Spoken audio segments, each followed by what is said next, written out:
mapagpalang gabi po sa ating lahat mga kapatid. Ako po ay naatasan na magbigay ng patotoo sa kabutihan ng Diyos sa aking buhay. At nung nakita ko nga po yung schedule, sabi ko sa isip-isip ko, ano naman ang ipagpasalamat ko meron nga akong sakit sa likod.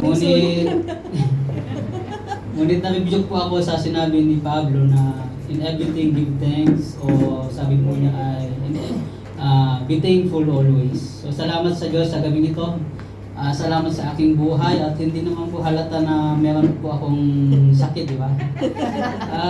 Malaya pa din ako na nakakapag-stay dito at ang Diyos po yung nagsusustain ng lahat ng aking pangangailangan. At masasabi ko bago po magtapos yung taon na ito, masasabi ko na ang buhay ko po ay naging challenging sa taon na ito sapagkat una, nalaman ko po yung dahilan kung bakit po ako masakit yung likod ko at I'm thankful dahil naniniwala ako na ang Diyos pa rin yung aking Jehovah Rapha na magpapagaling muli sa akin at naniniwala ako na makakabalik din po ako sa normal at salamat sa inyong mga panalangin. Pangalawa po, nakaranas pa ako ng brokenness sa mga dating kakilala at ang masakit po yung brokenness sa sarili ko pong family.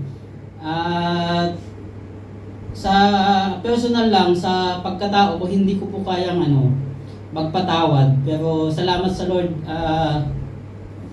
binago niya yung puso ko at hinayaan po niya na yung forgiveness.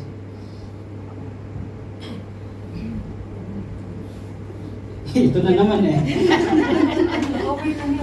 Yung forgiveness na na pinag-give ko talaga yung kapatid ko na yung inaasahan mo na magmalasakit sa iyo ay gagawan ka nila ng hindi ka nais-nais.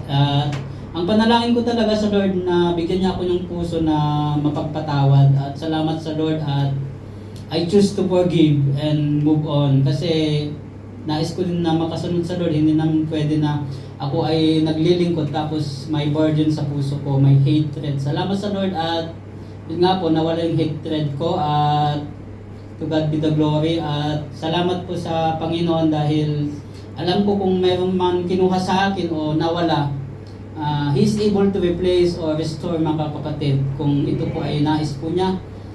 Salamat po muli sa mga panalangin niyo sapagkat matatanggap po natin yung kasagutan ng panalangin natin in His due time. Hindi lang po tayo magmamadali, kundi stay faithful po.